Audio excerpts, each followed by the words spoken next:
I'm Dom Nicholls, and this is Ukraine the latest. Today, as Ukraine closes Moscow's airspace for the third night in a row, we get our regular update about resistance activities in the occupied territories, report from a NATO exercise in Sweden, and for a little pick-me-up at the end of the week, you'll hear what happened when Francis and I were introduced to strong Ukrainian coffee. Bravery takes you through the most unimaginable hardships to finally reward you with victory. Russia does not want peace. Mit unserer Hilfe für die Ukraine auch unsere Freiheit und unsere europäischen Werte. If I'm president, I will have that war settled in one day, 24 hours. We are with you, not just today or tomorrow, but for 100 years. Nous ne pouvons pas, comme Européens, laisser gagner la Russie en Ukraine. Nobody's going to break us. We're strong. We're Ukrainians. It's Friday, the 23rd of May, 3 years and 89 days since the full-scale invasion began. And I started with the latest updates from Russia, Ukraine and beyond. Let's go into Russia first of all, and for the third night in a row, Russian authorities were forced to shut down airports in Moscow amid a barrage of Ukrainian drone strikes last night. This comes from Russian officials and state media this morning. Operations were suspended at Moscow's Vnukovo, Domodedovo and Zhukovsky airports. According to Moscow's mayor Sergei Sobyanin, Russia's air defense shot down around 10 drones that were flying toward Moscow. Obviously, there's no way of us being able to verify that or all the numbers, but Russia says it has shot down 485 drones just on Tuesday and Wednesday nights. No total yet for last night. The Kyiv Independent says Ukraine has launched hundreds of drones and forced at least 217 temporary airport closures, so not flights diverted, but actual airport closures across Russia since the start of this year. Now that figure, 217, already surpasses the combined total for all of 2023 and 2024. So in terms of where the war is and who's able to apply pressure and how and the effect it's having, there's a lot more going on than a few minor moves in the Donbass. Now, staying inside Russia, and Ukrainian drones also attacked an industrial zone in the city of Yelets, that's in Russia's Lipetsk Oblast, last night. This is about 200 km north of Kharkiv, about 400 km south of Moscow. The drones attacked the energy plant in Yelets. This comes from Russian Telegram channel Astra, citing local residents. There's a number of videos on social media purporting to show the blasts and the fires following the strikes. Now, the energy plant is Russia's largest producer of chemical power sources. It's under US and EU sanctions. The governor Igor Artemonov there said that drone debris fell on a residential building, injuring 8 people. But we'll get more imagery and results from that strike, I think, throughout the rest of this day. Also in Russia, Russian Defense Minister Andrei Belousov yesterday confirmed that Colonel General Andrei Mordvichev's appointment as Russian Ground Forces commander.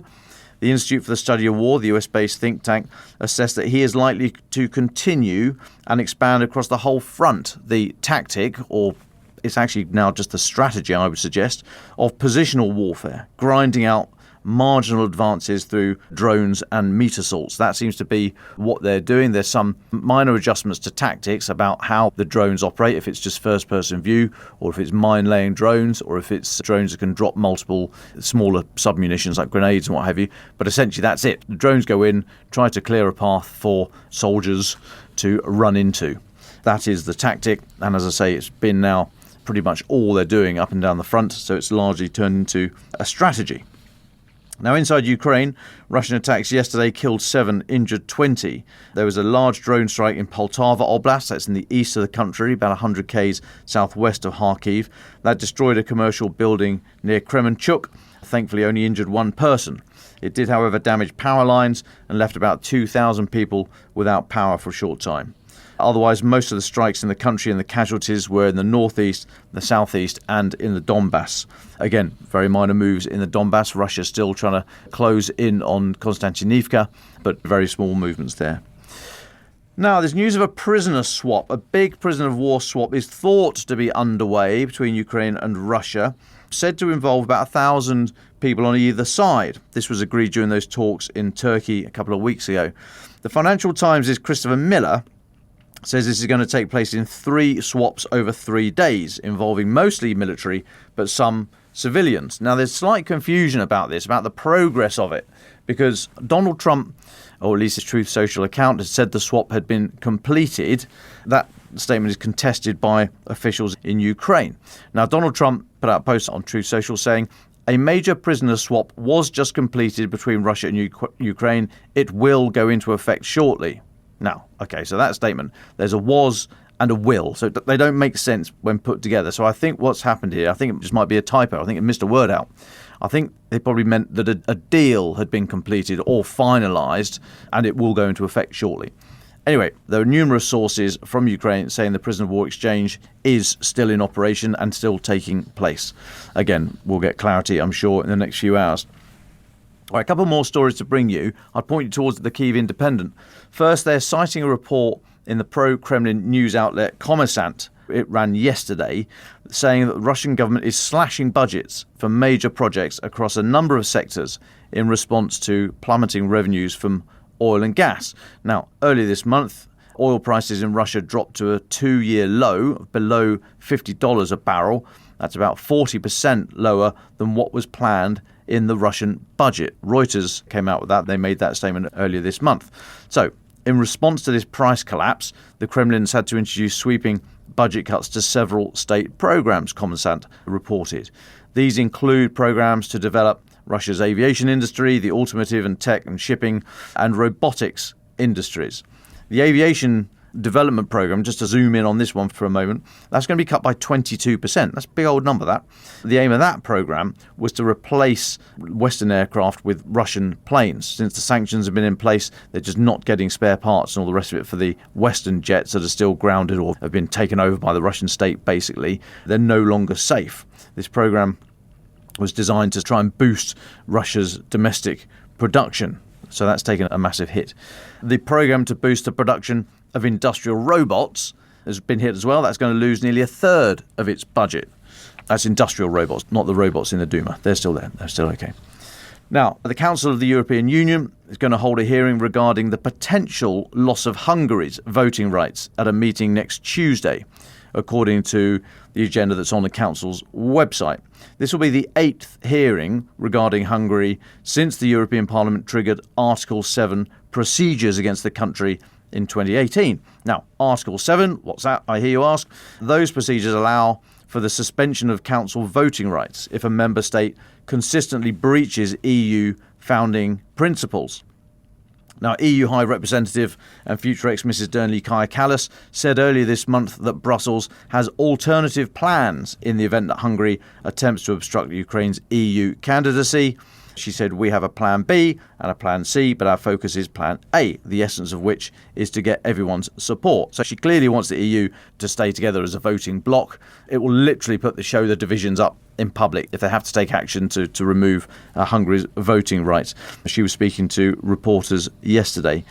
We should get Joe Barnes, and ask if this Article 7 has been invoked with regard to Slovakia after Robert Fico's attendance at the Moscow parade on May the 9th. We should do that. Can you remind me? Now, connected to that, the G7 put out a statement yesterday. They're meeting at the moment. They put out a statement yesterday saying Russian assets will remain frozen until the end of the war and will be used to support Ukraine's recovery. Now, Canada, which currently holds the G7 presidency for this year, put the statement out and which said, we reaffirm that Russia's sovereign assets will remain immobilized until Russia ends its aggression and pays for the damage it has caused to Ukraine. So interesting, these intergovernmental or transnational, international bodies taking action. Now then, last one. Stick with me on this one. Takes a little bit of explaining, but I was rubbing my head with this and I think I've got an answer. So I was reading the latest ISW update, the Institute for the Study of War update.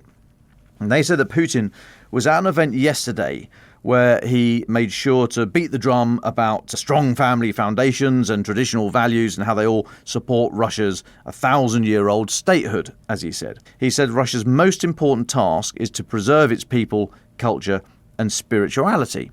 He then gave an award to a Russian Orthodox priest, who in turn thanked Putin for protecting Russian traditional culture, spirituality and language. Now, when I first read that, I thought it was fairly standard stuff. Russian identity politics, beat the chest, all that kind of stuff. Russians are better people, stronger than the weak and decadent West in thrall to non-traditional societal ideas, all that kind of stuff. But then I thought it was odd that he gave only one award to that Russian Orthodox priest, but as ISW say, to no other representatives of other faiths, despite the fact that the Russian state formally regards Russian Orthodoxy, Islam, Judaism and Buddhism as Russia's traditional religions. Now, as ISW say, Putin has previously highlighted ethnic and religious minorities' contributions to Russia at high-profile events. So I thought this special treatment for the Russian Orthodox priest did stick out a bit. And then I saw reporting this morning saying that Russian Foreign Minister Sergei Lavrov, again this morning, had questioned the suggestion that any future Russia-Ukraine peace talks could take place in the Vatican. Now, you'll remember that idea was first mooted by Donald Trump after his phone call with Putin on Monday, when he's effectively walking away from the process, throwing it over the fence to Europe and to the Vatican. Italian Prime Minister Giorgia Meloni, she put out a statement on Tuesday saying that Pope Leo had confirmed with her his willingness, come back to that, to host the next round of negotiations in the Vatican. Okay, so back to today, and Lavrov has argued that it would not be, quote, an elegant solution for two Orthodox countries, Ukraine and Russia, to talk in a Catholic location. This was Reuters reporting that this morning. So Lavrov said it would be a bit inelegant for Orthodox countries to discuss on Catholic ground issues relating to eliminating root causes of the conflict. Right, now forget the root causes stuff, that's just standard issue guff. I was more interested in the inelegance of Catholic ground hosting representatives from Orthodox countries. Now, Lavrov also accused Kyiv of destroying the Ukrainian Orthodox Church and said for the Vatican itself, it would not be very comfortable to, in these circumstances, host delegations from Orthodox countries. Now, to me, if it's good enough for the Pope to have everyone round his place for a chat, fine. I mean, it's his house. It's God's house, but you know what I mean. Anyway, the Pope doesn't seem in any way uncomfortable with this arrangement. He's confirmed it to Giorgia Meloni, his willingness.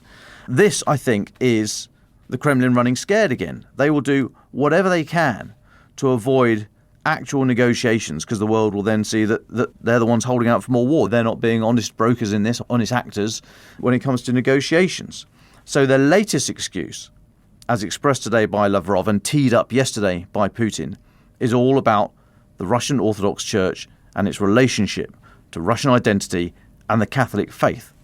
I think it's going to be very interesting to see the reactions from the Vatican and religious communities in the US, especially in the political establishment. I mean, when I saw those two things together, it is very clear what they're trying to do here. They are just wiggling away from negotiations in any way they can. And just one last one for me. Now, I missed this. You probably spotted it, but I missed that Joseph Nye had died earlier this month. We're carrying the obituary, his obituary, in today's paper, but I see that we actually ran it online earlier this month. We'll put a link in the episode notes, after he died on May the 6th. Now, Joseph Nye was the Harvard foreign policy guru who coined the term soft power, i.e. power derived through attraction rather than massive offensive military capability. Now, he suggested that the Cold War was won not by missiles and tanks and all that kind of good NATO stuff, but instead by Elvis Presley, blue jeans, Coca-Cola, Disney, the Voice of America, and the BBC, for example. Now, the term soft power, he first coined it in a 1990 book called Bound to Lead, The Changing Nature of American Power. At the time, it was one of the biggest new international relations concepts of the post-Cold War era, alongside Francis Fukuyama's End of History. But I would contend that Joseph Nye's theory of soft power has endured better than the whole End of History thing. Discuss. Very happy to hear your thoughts on that. Yeah, so I'd never met Joseph Nye. I'd read a lot of his stuff, and it featured quite highly in my kind of military education through the 90s and the noughties and all that kind of jazz. So I just note that, and we are carrying his obituary. I'm sure it'll be elsewhere as well, but worth a read if you get a couple of minutes. Okay, folks, that's it for today. Just a very quick bit of housekeeping, if you like. Ukraine, the latest one, Best News podcast at the Press Awards last night. We don't overdo it because it's not about us. It's about you and it's about them over there. But just to mark it and say we couldn't have done it without you. So I'd like to take this opportunity to dedicate that award to you. the listeners for sticking with us and continuing your deep interest, your support and your love for the people of Ukraine as we're going through this. So thank you very much. And now over to Francis, who sat down earlier with Dr. Jade McGlynn for the latest of our regular segments on resistance activities in the occupied territories. Well, Jade, it's a pleasure having you back on the podcast. It's been a couple of weeks, and I know that you actually saw Dom in Estonia last week. So how was that conference for you? Yeah, it was lovely to see Dom, not in Kharkiv or in the UK. It's interesting seeing Dom in different places around the world. The conference was great. It was excellent. It was a very honest and frank discussion, and I would expect nothing less of any conference hosted by Estonians and by ICDS in particular. Indeed. Well, as I say, it's been a while since you and I have spoken about resistance in the occupied territories, and Ilya has been fantastic in filling in over the last couple of weeks in your absence. But shall we dive first of all into the latest updates, and then perhaps you and I can reflect on a couple of points? Sure. So this update is for between the 9th of May, obviously the date that Russia celebrates Victory Day, and the 22nd of May, 2025. And we noted at least 14 confirmed actions or activities. So there's a strong focus on the activities within the occupied Ukrainian territory. So if listeners remember, recently we've been seeing a bit of a trend towards more activities in the Russian Federation, in the territory of the Russian Federation. I assumed, if I'm honest, that might continue because I thought it was reflective of the fact that the occupied territories are a much harder territory to conduct sabotage and other violent acts in. However, we're obviously only sharing and seeing a small proportion of the resistance activity that is ongoing. And that assumption, and it perhaps not being right, serves me right for drawing assumptions without any methodological rigor, which I should know better to do as an academic. So yes, we can all learn from my silly mistake. But the resistance was active in various regions. So Crimea, Kherson, occupied Kherson region, occupied Donetsk, occupied Luhansk, and Melitopol, which is in occupied Zaporizhia, and the focus on Russian military infrastructure, but also on propaganda. So there's a couple of interesting examples. I'm going to go through it date by date, and then we can talk a little bit more about some of the more interesting cases. So on the 9th of May, as mentioned, the day that Russia celebrates Victory Day over Nazism, it's quite a thing in Russia, as I think probably listeners of the very well-educated and very well-informed listeners of this pod will understand. And of course, it's a huge thing in the occupied territories because the Russian state goes really big, partly because they claim that Victory Day was banned when Ukraine was in power. Of course, that's not true. You can just go on YouTube and watch videos of Victory Day in these areas. But the Yellow Ribbon movement, which is generally focused on promoting pro-Ukrainian symbolism and symbolic protests, they burned Russian flags, propaganda newspapers and banners as part of their activities on 9th of May. So they're a non-violent civil resistance group. And although this act was not physical damage, because it was a bit of a change of tack for Yellow Ribbon and because it was burning things, we decided to include it.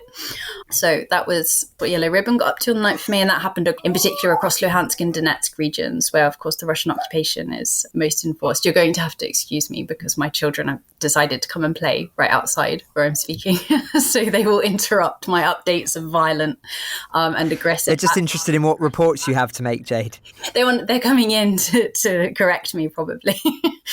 Yes, on the 13th of May in Pervomaiske, which is in Crimea, we had Crimean partisans defacing the graves of Russian soldiers. So quite a grim act, and also defacing any military symbols. So this particular act, the way they described it, was against the occupation, the military presence in Crimea.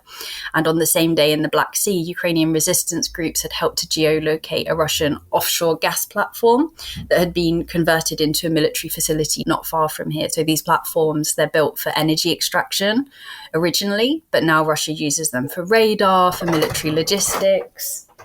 But I will leave it at that. So yes, thanks to the intelligence that the local partisans gave in the town of Pervomaiske, they could identify the platform, i.e. on the other side, the Ukrainian armed forces, and it was destroyed. On the 14th of May in Oleksiivka, which is a village in southern Kherson region, which is very close to the front line. And of course, Kherson, itself, the city, is the front line essentially. The anti-Smersh group, who are a resistance network known for sabotage and intelligence gathering, bombed an electric cabinet near a railway, disrupting military transport and communication. So on 16th of May, there were two major strikes. So in Melitopol, which is in occupied Zaporizhia on the sea, a city under Russian occupation, of course, partisans from the Atesh movement blew up the vehicle of a local pro-Russian activist, so essentially a Russian agent, active in imposing the occupation, and he was supporting the occupation administration. And on the same day in Yalta, Crimea, the Ukrainian forces targeted an ammunition depot and command posts, but this was only facilitated not just by coordinates, but also by the presence of resistance groups that were there. So we decided to include that one because it was more than just coordinates. On the 21st of May, in the southern city of Henichesk, which is in occupied Kherson region, Atesh partisans used explosives to destroy a vehicle used by Russian drone operators. So, of course, that's a very clear strategic goal of the resistance at the moment, is disabling drone teams and, of course, disabling electronic warfare, so jammers, because they're such a critical role in surveillance and in stopping Ukraine's surveillance, respectively. On the 15th of May, there were two separate sabotage attacks undertaken by the Ukrainian resistance.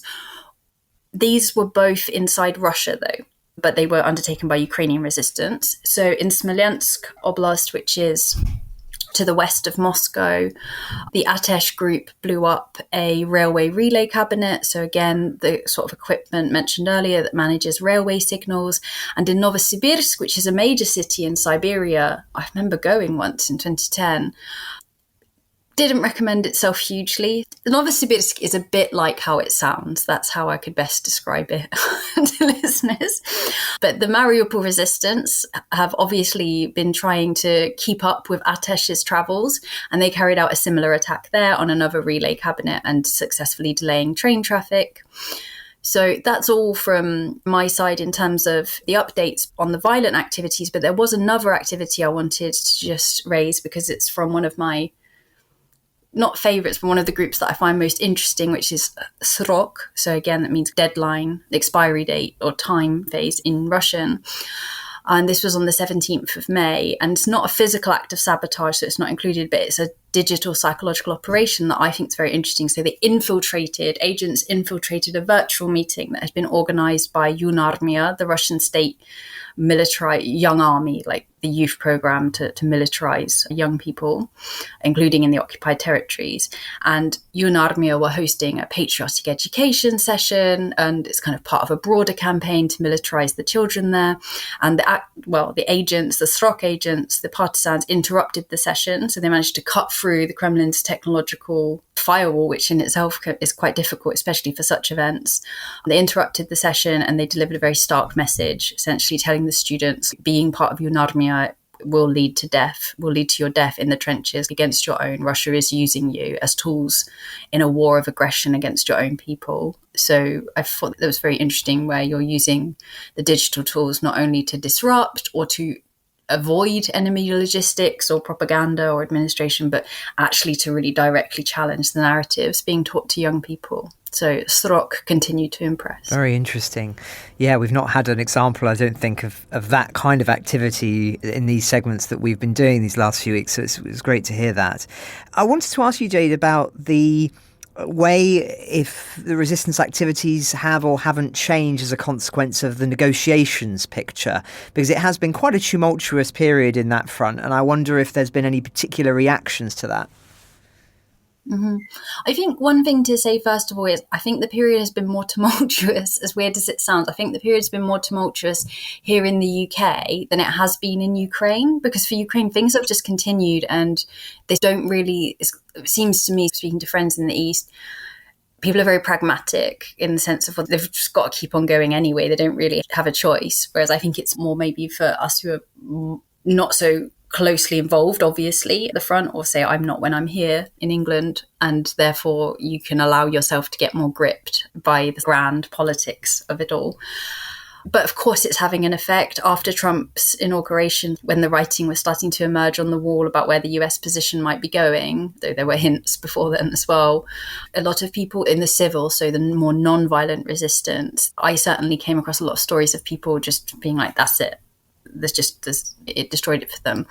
For the violent or the more active resistance, or the resistance that are at least involved in aiding violence, which bluntly is most of the resistance. Most of the resistance is not these sorts of activities we're discussing, it's giving coordinates. That's why when you look at Ukraine's strikes in the occupied territories, they're very, very targeted. And they're very accurate because they have a lot of people helping them, bluntly. For those people, I don't think it doesn't seem to have had... Again, it's the absence of evidence is not evidence, but I've not heard similar stories. And I think that's because the main driver for the resistance is hatred and revenge. It's not some hope of in the future. Of course, that hope does exist, but the main driver, from my understanding of people engaged in resistance, is just sheer hatred of what the Russians have done to them, to their families, to their home cities, to all of their country, and a real desire for revenge. And I think that sense of control over these bluntly evil people who have come in and taken over total control of their territory and are completely remaking their lives, it gives you both that opportunity for revenge and that opportunity to reassert control and reassert one's own agency. An important distinction. Well, Jade, thank you very much, as ever, for your time and for Ilya's time in compiling this really unique source of information. And I know how much listeners appreciate it. And of course, we look forward to hearing your latest updates in a couple of weeks' time.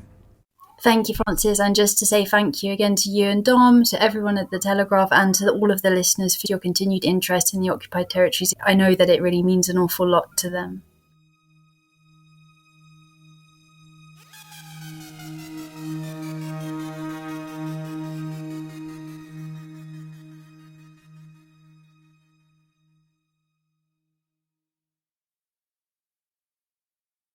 The troubles in Northern Ireland are raging. Civilians find themselves caught in the crosshairs. My father was covered in blood. Behind the violence, there's a sinister secret. He is probably the most high-profile British agent that we know of to date. A covert unit of the British Army is connected to a string of murders. If you could recruit a terrorist, that's the cream on the cake. And the fight for justice continues. There wasn't just one agent. Most of them were agents. The latest podcast from the Telegraph. I'm Cara McGugan, and this is Bed of Lies. Search Bed of Lies wherever you're listening to this.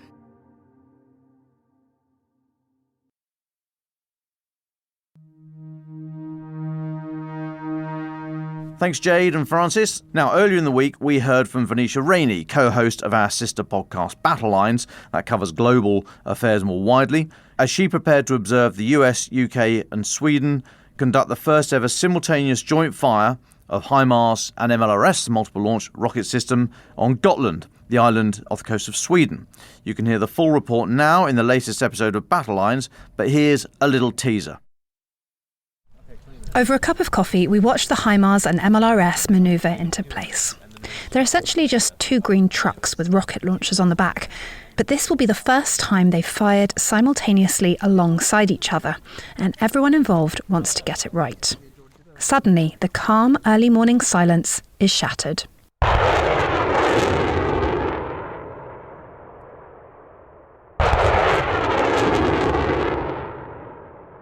The dummy rockets streak across the sky with a flash of bright yellow light before disappearing into the Baltic Sea nearby. A total of 5 missiles are fired between the two systems, and then they fall silent again, leaving behind clouds of grey smoke and a slightly stunned audience of spectators. It's an impressive display of what the Army likes to call interoperability, the extent to which two militaries can work together effectively. Afterwards, I caught up with Staff Sergeant Caleb Thayer from the US Marines Fox Battery. Can you describe what we just saw today? You just saw a simultaneous shoot with the MLRS. We used our HIMARS to do a joint shoot with you guys, and a little bit of shock and awe. Just give a little show for you guys. It was a pretty good show. Yes, ma'am. So everything went very smooth.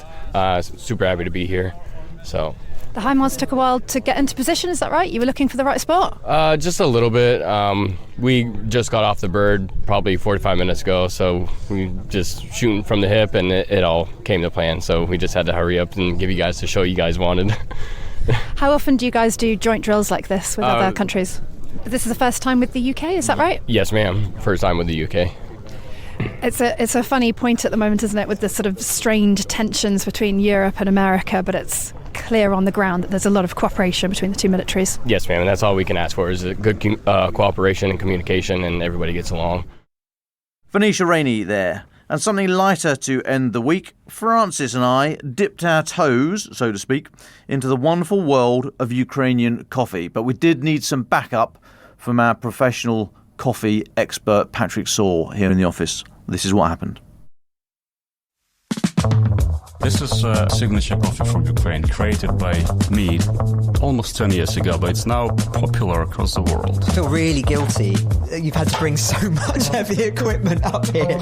I talk about Ukraine through coffee with Ukrainian roots, with Ukrainian soul. I can't take a milk-based coffee after 11 a.m. Italian rules. Instead of milk, we're going to use pomegranates. Okay, this is okay. Oh, instead of milk. Right, okay. Whenever we've travelled to Ukraine, there's one thing we always hear from Ukrainians. Oh, Kyiv has the best coffee. You'll love it. A lot of Ukrainians who've resettled abroad tell us how much they miss their local coffee shops. And to be fair, we've had a fair few decent cups every time we've been out there. So when Ukraine's best coffee maker, Vadym offered to come to the office with his own machine and make his special recipe for us, a flat red, it was an offer we couldn't refuse. Vadym is the owner of key specialty coffee shop Coffee in Action and the creator of Coffee Care, a charity that's developed recipes to provide the Ukrainian military with the best possible brew. Well, you're one of Ukraine's top baristas. How did you get into this world? I have tried coffee which stopped the time. This is exactly the feeling I had the first time I've tried a fresh roasted coffee. I've spent a few years in Bali. Indonesia is the fourth largest coffee producer, so the emotional connection with coffee was born there. And then I sort of felt that this is my path, so I learned barista skills at London School of Coffee, started to compete, won UK championship in 2014 when I had a unique opportunity to represent two countries. I represented Ukraine and I represented UK during different years. So this is how the passion was born, and then it became my business, my mission, if I may. Well, you brought in your machine and we're going to try some of this amazing coffee. But before we do that, if you could just tell us about how things changed for you when the full-scale invasion began.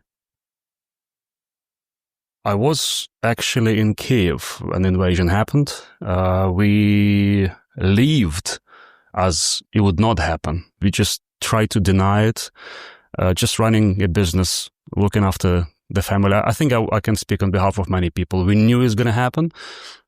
We tried to somehow push it away just by living the life we wanted to live. A week after invasion happened, when the Russian military approached the village where we used to live, we just moved to a place called Hnidin, not far from Kyiv. And then when I realized that we are now within the artillery range, I took my family and then we drove to Poland. It took us 4 days. So this is how it started. I've realized that there are so many requests from people I know who started to serve in the army, requests for coffee. We started to supply them as a charity. We gave tons of coffee away. That was our way to sort of help people to stay sharp. It was very chaotic, but then eventually we managed to streamline the process. So you've been serving coffee to soldiers on the front line and giving them the capacity to brew their own. Dom, bringing you in here, I'm not sure how much of a coffee expert you are. I'm admitting my ignorance here, but I imagine coffee and the quality of the things that you're given as a frontline soldier, it matters a lot for morale. Yeah, I must confess straight up that I'm not a coffee aficionado, as you will discover as soon as we start talking about high notes and all the rest of it. It's not my cup of tea, to be perfectly honest. But but I'll give it a whirl. But yes, you're absolutely right. And all I can say is that the freeze-dried coffee that we got in the ration packs was, you were better using it to clean your rifle with, I think, than to actually try and get any satisfaction from in the morning. So I'm delighted to hear that you're actually providing proper coffee to the men and women on the front line. What kind of feedback do you get from them when they try yours versus what they're otherwise getting? We tried to develop what we call a military-grade coffee, because obviously there are so many compromises. You can't have specialty coffee experience on the front line, but you can actually improve the quality significantly. Even the freeze-dried coffee can be significantly improved. What I do is I sort of fundraise here as a charity, and we buy green coffee in Ukraine from one of the traders on heavily discounted price. We roast it, blend it. Normally we grind it as well and send it in sort of different packaging to different military units, combat medics. We developed a few blends, which we call military-grade coffee. So eventually we designed something very close to every Ukrainian's heart. This is a brewing vessel for 3-4 cups of coffee, copper, which is used in Ukraine for generations. It's called jezve in Ukrainian. Mostly we call it turka, as a clear reference to Turkish culture. We got it from Ottomans in 17th century. Crimean Tatars have coffee culture, which is very important for them. It's a fundamental core part of their culture. So we started to produce actually thousands of those and ship to the front line. It boils 3-4 very strong, very complex cups of coffee. And this is exactly what you need. You need a jolt, a caffeine boost, but also brewing this, it becomes sort of meditative experience. So many people told me that it unites them, it calms them down, it creates a piece of normal life right there on the front line. Now, we have a very proud Italian working for us here on the Telegraph news desk. He refuses to have milk in coffee after 10 a.m. I don't want to argue with him about this, because I'll wake up with a horse's head in my bed or something. But why? I've never challenged him on it. Why? What's that all about? Again, this is culture. The way we consume coffee, the rituals, the everyday life we build around it varies from country to country. Any country has very own ways of consuming coffee. He's still down there, and drag him up if I can. I can serve him a pretty good espresso, and he will be pleased to see the machine. It's Italian.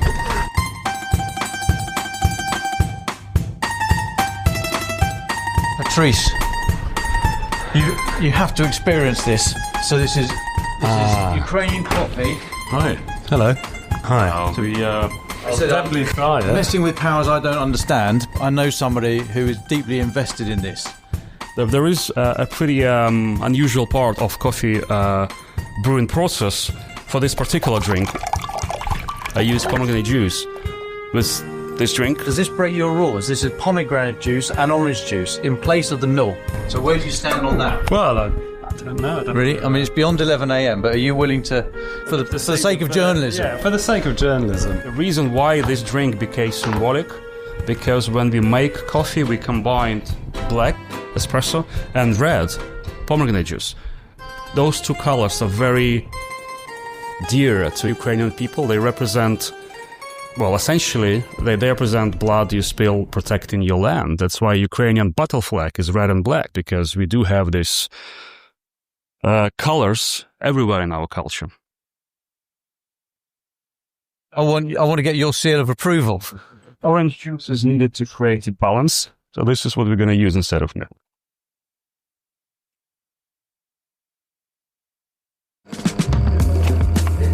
So we just ground the coffee and I'm having a smell of it.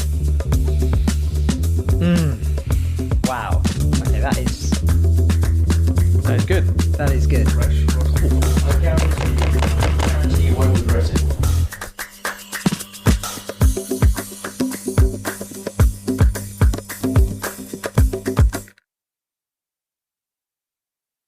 I love it so. I love it so.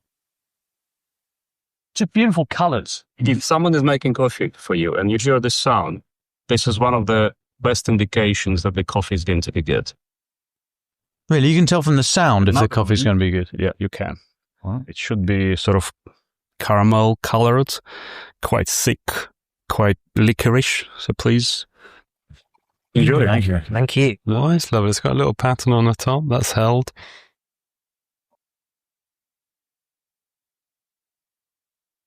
Yeah, that is nice.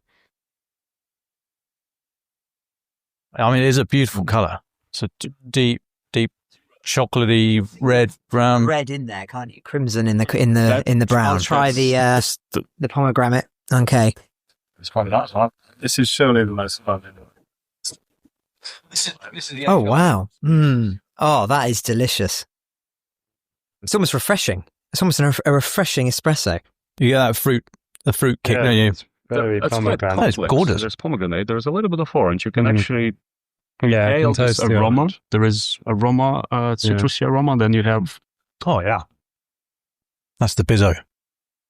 Many people who don't really drink coffee, they like this drink because it's quite complex, sweet in a way. I mean, it's not sweet as sugar sweet. It's quite complexly sweet.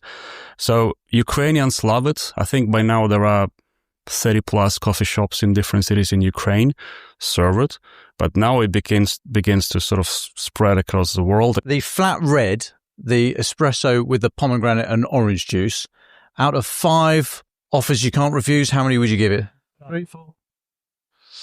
I'd give this 4. 4 offers. 4 offers can't refuse. That's strong. Yeah. The Italian. Yeah. That's preferred. I mean, I'm beyond proud. Thank you. But truly, I am. It's amazing. So this is the beginning of the seasons for cold flat red, cold brew, ice and pomegranate juice with a little bit of orange juice. Delightful summer drink. I'm one of those people who studies food and coffee through history. Pomegranates are quite symbolic. Crimean Tatars, this is a sacred fruit. In Ukraine, we actually grow them, not commercially, we don't export them. You can find pomegranates growing in the gardens. They are much smaller than this, but still, they are there. There is a book called Travels of Patriarch Macarius. It's written by someone we know as Paul of Aleppo from Syria. His father, Patriarch Macarius, visited Ukraine, 17th century. He met with Ukrainian leader who actually conceived modern Ukrainian state, Cossack state, Bogdan Khmelnytsky. So when they met, they presented him coffee because it was known that he's a coffee connoisseur. Paul of Aleppo was mesmerized by Ukraine in 17th century. Cultured country, green, lush, educated people, churches, food. So a few times he compared Ukraine to a pomegranate orchard. For me, it was quite an inspirational quote because I've realized that through the eyes of foreigner, you can actually see way more than if you live there, because we're getting used to it. When I see this coffee served in China, for instance, it makes me proud because not only they serve it, they tell the story behind it, and it's probably it's a soft power. It's best of them all. So through culture, through coffee, through traditions, you can actually tell a lot. Particularly, you can tell that we are different from Russia, as much as they try to use propaganda to create this one nation concept. So for me, it becomes part of was very personal crusade to showcase and amplify Ukrainian culture. We keep supporting Ukraine. There are many ways to do so. Engaging with Ukrainian culture is a way of supporting Ukraine. And again, make no mistake, if you look at what Russia is saying, now we have a victory day. And if you compare what Europeans and Ukrainians are saying, we say never again. In Russia, what they say is we can repeat it. You can do it again. And this is something I want to draw your attention to. They are serious. They'll probably try to go beyond Ukraine if they can, so let's stop them together now.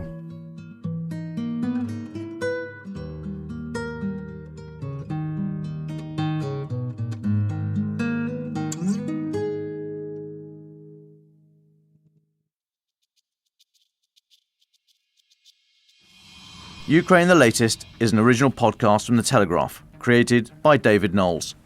To support our work and stay on top of all of our Ukraine news, analysis and dispatches from the ground, please subscribe to The Telegraph. You can get 1 month free, then 2 months for just £1 at www.telegraph.co.uk/Ukraine the latest. Deploying cutting-edge technology, we also release Ukrainian and Russian versions of this podcast. These translations retain our voices and delivery so that it can reach listeners in every region of Ukraine and those parts of Eastern Europe where Russian is still widely spoken. Links to those can be found in the podcast description to this episode. You can also now sign up to the new Ukraine the Latest weekly newsletter.